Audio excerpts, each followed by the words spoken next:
എൻ്റെ വിനീത നമസ്കാരം. പഠിപ്പിക്കുന്ന ഗുരുവിനോട് കള്ളം പറയാമോ? ഈ ചോദ്യത്തിന് ആകെ കൂടി ഒരു ഉത്തരമേ ഉള്ളൂ: കള്ളം പറഞ്ഞുകൂടാ. എന്നാൽ ആചാര്യനോട് കള്ളം പറയുകയും സ്വന്തം ഗുരുവിന്റെ ശാപവചനങ്ങൾ ഏറ്റുവാങ്ങേണ്ടി വരികയും ചെയ്ത ഒരു നിർഭാഗ്യവാന്റെ കഥയാണ് ഞാൻ നിങ്ങളോട് പറയുന്നത്. കഥയുടെ പേര് ഗുരുവചനം. കഥ ആരംഭിക്കുന്നു. നർമ്മദാ തീരത്ത് നന്മകൾ നിറയുന്ന വെൺമണൽ തിട്ടയിൽ ശാന്തമൂകം. നർമ്മദാ തീരത്ത് നന്മകൾ നിറയുന്ന വെൺമണൽ തിട്ടയിൽ ശാന്തമൂകം. നിന്നിടും ആശ്രമത്തിന്നയിൽ വന്നെത്തി വർണ്ണനാതീതമാം സുപ്രഭാതം. നിന്നിടും ആശ്രമത്തിന്നയിൽ വന്നെത്തി വർണ്ണനാതീതമാം സുപ്രഭാതം.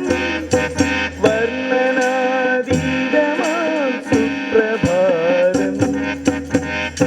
നർമ്മദാ നദിയുടെ തീരത്ത് പവിത്രതയും പരിശുദ്ധിയും വിളക്കെടുത്ത് നിൽക്കുന്ന ആ കാനന പശ്ചാത്തലത്തിൽ ഒരു ചെറിയ ആശ്രമം. ആശ്രമ മുറ്റത്തെ പൂച്ചെടികളിൽ ചിത്രശലഭങ്ങൾ പറന്നു നടക്കുന്നു. ഈ സമയം ആ മുറ്റത്തേക്ക് താപസ വേഷത്തിൽ ഒരാൾ നടന്നു വരുന്നു. നദിയിൽ നിന്നും കുളിച്ചു കയറി വരികയാണ് അദ്ദേഹം. പേര് പരശുരാമൻ.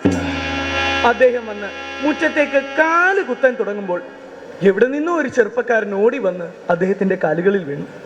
പരശുരാമൻ ആ ചെറുപ്പക്കാരനെ പിടിച്ചെഴുന്നേൽപ്പിച്ചു. ആരോഗ്യവാനും സുന്ദരനുമായൊരു യുവാവ്. പൂണൂലിട്ട ആ ചെറുപ്പക്കാരന്റെ മുഖം പൂർണ്ണചന്ദ്രനെ പോലെ തുടുത്തു നിന്നിരുന്നു.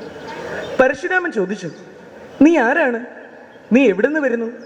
എന്നെക്കൊണ്ട് നിനക്ക് എന്താണ് ആവശ്യം? അപ്പോൾ ആ ചെറുപ്പക്കാരൻ പറഞ്ഞു, ഞാൻ ഹസ്തിനപുരിക്കടുത്തുള്ള ഒരു അഗ്രഹാരത്തിൽ നിന്നും വരികയാണ്. എന്താ കാര്യം? ഒത്തിരി കാലമായി ചിത്തത്തിലൊരു മോഹം, അസ്ത്രശാസ്ത്രങ്ങൾ മനസ്സിലാക്കാൻ. ഒത്തിരി കാലമായി ചിത്തത്തിലൊരു മോഹം, അസ്ത്രശാസ്ത്രങ്ങൾ മനസ്സിലാക്കാൻ. അങ്ങടെ ശിഷ്യനായി ഏറ്റുകൊള്ളേണം, അങ്ങന്റെ മോഹങ്ങൾ പൂർത്തിയാക്കേണം. അങ്ങടെ ശിഷ്യനായി ഏറ്റുകൊള്ളേണം, അങ്ങന്റെ മോഹങ്ങൾ പൂർത്തിയാക്കേണം. പരശുരാമൻ ചോദിച്ചു, ജാതിയിൽ നീ ബ്രാഹ്മണൻ തന്നെയാണല്ലോ? അതെ, നല്ല ശുദ്ധ ബ്രാഹ്മണൻ. പൊതുവെ ക്ഷത്രിയ വിരോധിയായ പരശുരാമന് ആ ബ്രാഹ്മണ യുവാവിനോട് എന്തെന്നില്ലാത്ത സ്നേഹവും വാത്സല്യവും തോന്നി. അദ്ദേഹം ആ ചെറുപ്പക്കാരനെ ശിഷ്യനായി സ്വീകരിച്ചു. അടുത്ത ദിവസം തന്നെ പഠനവും ആരംഭിച്ചു. ദിവ്യങ്ങളായ അസ്ത്രങ്ങളും ആ അസ്ത്രങ്ങളെ അഭിമന്ത്രിക്കാനുള്ള ഉത്തമ മാർഗങ്ങളുമെല്ലാം പരശുരാമൻ ശിഷ്യനെ പഠിപ്പിക്കുകയാണ്. വളരെ ചുരുങ്ങിയ കാലം കൊണ്ട് തന്നെ അസ്ത്രവിദ്യയിൽ അതീവ സമർത്ഥനായി തീർന്നിരുന്നു ശിഷ്യൻ. ഇനി വേണമെങ്കിൽ ഗുരുകുലത്തിൽ നിന്നും നാട്ടിലേക്ക് മടങ്ങാമെന്ന അവസ്ഥയിലായി. അങ്ങനെയിരിക്കെ ഒരു ദിവസം ഉച്ച കഴിഞ്ഞ സമയം പരശുരാമൻ വിശ്രമിക്കുന്നതിന് വേണ്ടി ആശ്രമ വരാന്തയിൽ ശിഷ്യന്റെ മടിയിൽ തലയും വെച്ച് കിടന്നു. കിടന്നൽപ്പം കഴിഞ്ഞപ്പോൾ തന്നെ അദ്ദേഹം നല്ല ഉറക്കത്തിലാണ്ടുപോയി. ഈ സമയം വണ്ടിന്റെ രൂപത്തിലുള്ള ഒരു ക്ഷുദ്രജീവി എവിടെ നിന്നോ പറന്നവിടെ എത്തി. അത് ശിഷ്യന്റെ തുടയിലിരുന്ന് മാംസം തുളച്ചു തുടങ്ങി. മാംസം തുളച്ച് അതകത്തേക്ക് കടക്കുകയാണ്. കഠിനമായ പ്രാണവേദന കടിച്ചമർത്തിയിരിക്കുന്നു ശിഷ്യൻ. കാലം നനയ്ക്കിയാൽ ഗുരുവിന്റെ നിദ്രയ്ക്ക് ഭംഗമുണ്ടാകുമോ എന്ന ഭയം. അതുകൊണ്ട് ആ ചെറുപ്പക്കാരനൊന്ന് ചലിക്കുക പോലും ചെയ്തില്ല. കഠിനമായ പ്രാണവേദന കടിച്ചമർത്തിയിരുന്നു. ആശ്രമത്തിന്നയിൽ അണ പൊട്ടിയൊഴുകുന്നു വാത്സല്യ ശിഷ്യന്റെ ചുടുചോരച്ചാലുകൾ. ആചാര്യനിദ്രയ്ക്കു ഭംഗമുണ്ടാക്കുവാൻ ആശിച്ചതില്ലവൻ നിശ്ചലൻ മേവിനാൻ. ഭരണശാലയുടെ തിന്ന മുഴുക്ക ചോര പരന്നൊഴുകുകയാണ്. കഠിനമായ പ്രാണവേദന കടിച്ചമർത്തിയിരിക്കുന്നു ശിഷ്യൻ. ഈ സമയം പരശുരാമന്റെ ദേഹത്ത് എന്തോ ഒരു നനവ് തട്ടി.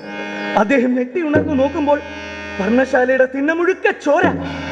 ആ ചോരയിൽ കുളിച്ച കാലുകളുമായിരിക്കുന്നു ശിഷ്യൻ. പരശുരാമൻ ശിഷ്യന്റെ മുഖത്തേക്ക് തറപ്പിച്ചു നോക്കി. അതീവ കോപത്തോടെ അദ്ദേഹം ഞെട്ടി എഴുന്നേറ്റു. ഹേ ദുഷ്ടാത്മാവേ, സത്യം പറയൂ, നീ ആരെന്ന് പറയൂ. നിശ്ചയമായും നീ ഒരു ബ്രാഹ്മണനല്ല. ഇത്രയും കഠിനവും രക്തപങ്കിലവുമായ വേദന കടിച്ചമർത്തിയിരിക്കാൻ ഒരിക്കലും ഒരു ബ്രാഹ്മണന് കഴിയില്ല. നീ എന്തിനിങ്ങനെ അഭിനയിച്ചു? സത്യം തുറന്നു പറഞ്ഞില്ലെങ്കിൽ ഞാൻ എന്റെ തപശക്തിയാൽ നിന്നെ ഇപ്പോൾ തന്നെ ചുട്ട് ഭസ്മമാക്കും. ഇത് കേട്ട് ശിഷ്യൻ എഴുന്നേറ്റ് ഗുരുവിന്റെ കാലുകളിൽ വീണ് കരഞ്ഞു. എനിക്ക് മാപ്പ് തരണം. അങ്ങ് പറഞ്ഞതുപോലെ ഞാനൊരു ബ്രാഹ്മണനല്ല. എൻ്റെ പേര് കർണൻ, ഹസ്തിനപുരിയിലെ അശ്വപാലകനായ അധിരഥന്റെ പുത്രൻ. എനിക്ക് അർജുനനുമായി യുദ്ധം ചെയ്യണം. ദ്രോണശിഷ്യനായ പാർത്ഥനെ ജയിക്കണമെങ്കിൽ അതീവ ശക്തിയുള്ള ദിവ്യാസ്ത്രങ്ങൾ നേടണം. അത് നേടുന്നതിന് വേണ്ടിയാണ് ഞാൻ അങ്ങയോട് കളവ് പറഞ്ഞത്. എൻ്റെ ഈ അപരാധം പുറത്ത് അങ്ങ് എനിക്ക് മാപ്പ് നൽകണം. ഇല്ല, നിനക്ക് മാപ്പില്ല. കാര്യലാഭത്തിന് വേണ്ടി കപടനാടകം നടത്തിയ നിനക്കൊരിക്കലും മാപ്പില്ല. എന്തിനു വേണ്ടി നീ കള്ളം പറഞ്ഞ് വിദ്യ പഠിച്ചു പോ, ആ വിദ്യ നിനക്ക് കുതുകാതെ പോകട്ടെ. ശക്തനായ ശത്രുവുമായി നീ പൊരുതുമ്പോൾ ആ നിർണായക ഘട്ടത്തിൽ നീ എന്നിൽ നിന്നും പഠിച്ച വിദ്യകൾ മറന്നു പോകട്ടെ എന്ന് ഞാൻ ശപിക്കുന്നു. കോപിഷ്ഠനായ പരശുരാമൻ ആശ്രമത്തിനുള്ളിലേക്ക് പോയി. ദുഃഖിതനായ കർണൻ ആ കാട്ടുപാതയിലൂടെ നടന്നു നീങ്ങുകയാണ്. വിദ്യകൾ നേടാൻ കളവു പറഞ്ഞു കിട്ടിയതോ സ്വന്തം ഗുരുശാപം. വിദ്യകൾ നേടാൻ കളവു പറഞ്ഞു കിട്ടിയതോ സ്വന്തം ഗുരുശാപം. ദുഃഖിതനായി നടന്നു കർണൻ ഒത്തിരി ഒത്തിരി ദൂരം. ദുഃഖിതനായി നടന്നു കർണൻ ഒത്തിരി ഒത്തിരി ദൂരം. ഒത്തിരി ഒത്തിരി ദൂരം. പിന്നെയും ചില വർഷങ്ങൾ കടന്നുപോയി. ഹസ്തിനപുരം രാജകൊട്ടാരത്തിന്റെ കുറച്ചകലെയായി അതിവിശാലമായ ഒരു മൈതാനം. ആ വലിയ മൈതാനത്തിന്റെ പാർശ്വഭാഗങ്ങളിലായി വലിയ ജനക്കൂട്ടം വന്ന് കൂടിക്കിടക്കുകയാണ്. അവിടെ ഒരു അരങ്ങേറ്റം നടക്കാൻ പോവുകയാണ്. ഹസ്തിനപുരിയിലെ രാജകുമാരന്മാരുടെ ആയുധാഭ്യാസത്തിന്റെ അരങ്ങേറ്റം. രാജാക്കന്മാരും രാജഗുരുക്കന്മാരും രാജമാതാക്കളും കൂടാതെ സകല പൗരജനങ്ങളും വന്നുകൂടിയിട്ടുണ്ട്. കൗരവകുമാരന്മാർ 100 പേരും പാണ്ഡവകുമാരന്മാർ 5 പേരും അവരുടെ കഴിവിന്റെ മാറ്റുരയ്ക്കാൻ പോവുകയാണ്. അഭ്യാസങ്ങൾ ആരംഭിക്കുകയായി. പ്രായത്തിന്റെ മൂപ്പനുസരിച്ച് ഓരോരുത്തരും അവരവരുടെ കഴിവുകൾ പ്രകടിപ്പിച്ച് മാറി നിന്നു. ഒടുവിൽ അർജുനന്റെ ഊഴമെത്തി. തേജസ്വിയായ പാർത്ഥൻ സഭയിലേക്ക് കടന്നു വരുന്നത് കണ്ട് അതീവ സന്തുഷ്ടരായ കാണികൾ കരഘോഷം മുഴക്കി. അർജുനൻ കടന്നു വന്ന് താൻ പഠിച്ച വിദ്യകൾ പ്രകടിപ്പിക്കാൻ തുടങ്ങി. അർജുനൻ ആദ്യം ഒരസ്ത്രമെടുത്ത് മിഴികൾ അടച്ച് പൂജിച്ച് തൊടുത്തു വിട്ടു. അതൊരു ഗുരുദക്ഷിണ പോലെ ദ്രോണാചാര്യരുടെ കാലടികളിൽ വന്ന് തറച്ചിരുന്നു. അടുത്തതായി അർജുനൻ ഭൗമാസ്ത്രമെയ്ത് ഭൂമി പിളർന്ന് ജലധാരയുണ്ടാക്കി. വ്യോമാസ്ത്രമെയ്ത് ആകാശത്ത് ഇടിമിന്നൽ ഉണ്ടാക്കി. അന്തർധാനാസ്ത്രമെയ്ത് അർജുനൻ ഇരുളിൽ മറഞ്ഞു. മറ്റൊരസ്ത്രം പ്രയോഗിച്ച് തേരിൽ പ്രത്യക്ഷപ്പെട്ടു. എന്തിനേറെ പറയുന്നു, ലോകത്ത് മറ്റാർക്കും ചെയ്യാൻ കഴിയാത്ത തരത്തിൽ ധനുർവിദ്യയിൽ മായാജാലങ്ങൾ സൃഷ്ടിച്ചു അർജുനൻ. ജനങ്ങൾ ആർത്തു വിളിച്ചു. അന്തരീക്ഷം ഞെട്ടുമാറുച്ചത്തിൽ അവർ കരഘോഷം മുഴക്കി. ഈ സമയം തേജോമയനായ ഒരു ചെറുപ്പക്കാരൻ, സാധാരണയിൽ കവിഞ്ഞ് പൊക്കമുള്ള ഒരു ചെറുപ്പക്കാരൻ കടന്നു വരികയാണ്. അയാൾ പറഞ്ഞു, അർജുന, ഇല്ല, അഹങ്കരിക്കാറായില്ല. വില്ലാളികളിൽ വലിയവനാണെന്ന് അഹങ്കരിക്കാൻ വരട്ടെ. ഇവർ അനുവദിക്കുകയാണെങ്കിൽ നീ ഇവിടെ കാണിച്ച എല്ലാ വിദ്യകളും കുറച്ചുകൂടി ഭംഗിയായി ഞാനിവിടെ അവതരിപ്പിക്കാം. സഭാതലം നിശബ്ദമായി. ആരുമൊന്നും മിണ്ടുന്നില്ല. വില്ലെടുത്ത് അമ്പു തൊടുക്കാൻ തുടങ്ങിയപ്പോൾ ഒരാൾ വിലക്കി, നിൽക്കൂ. ഹസ്തിനപുരം രാജകൊട്ടാരത്തിന്റെ കുലഗുരുവായ കൃപാചാര്യർ കടന്നു വന്നു. അദ്ദേഹം പറഞ്ഞു, കൊള്ളാം, നീ സമർത്ഥനാണ്. നിന്റെ വാക്കിൽ നിന്നും മനസ്സിലായി നീ ധനുർവിദ്യ അഭ്യസിച്ചവനുമാണ്. പക്ഷേ ഈ വേദി രാജകുമാരന്മാർക്ക് വേണ്ടി മാത്രമായതുകൊണ്ട് ചോദിക്കുകയാണ്, നീ ആരാണ്? നീ ഏത് രാജ്യത്തെ രാജകുമാരനാണ്? നീ ഏത് കുലത്തിൽ ജനിച്ചവനെന്നും ഏത് ഗോത്രത്തിൽപ്പെട്ടവനെന്നും ഞങ്ങൾക്കും ജനങ്ങൾക്കും അറിയേണ്ടതുണ്ട്. പറയൂ, നീ ഏത് രാജ്യത്തെ രാജകുമാരൻ? അർജുനനുമായി മത്സരിക്കണമെങ്കിൽ നീ ക്ഷത്രിയനായിരിക്കണം. തല കുനിച്ചു കർണൻ, തല കുനിച്ചു, തല കുനിച്ചു കർണൻ, തല കുനിച്ചു. കൊടും വിധിയുടെ ചതിയോർത്തു പരിതപിച്ചു. കുലവും ഗോത്രവും പറയാനറിയാതെ പൊതുവേദിയിൽ തുടച്ചു. കർണന് ഒന്നും പറയാൻ കഴിഞ്ഞില്ല. തന്റെ അഭിശപ്തമായ ജന്മത്തെ ഓർത്ത് സ്വയം പരിതപിച്ചു. ഇങ്ങനെയുമുണ്ടോ ഒരു ജന്മം? എവിടെ ചെന്നാലും ശാപം, എവിടെ ചെന്നാലും പരിഹാസം, എവിടെ ചെന്നാലും അവഹേളനം. എന്തിനായിരുന്നു എനിക്ക് ഇങ്ങനെ ഒരു ജന്മം? അന്ന് പിതാവിന്റെ കൂടെ സ്വന്തം ഭവനത്തിലേക്ക് മടങ്ങിയെങ്കിലും ആ ചെറുപ്പക്കാരന് അന്നുറങ്ങാൻ കഴിഞ്ഞില്ല. കാലചക്രം പിന്നെയും കറങ്ങിക്കൊണ്ടിരുന്നു. ഇനി നമ്മൾ കർണനെ കാണുന്നത് വർഷങ്ങൾക്ക് ശേഷമാണ്.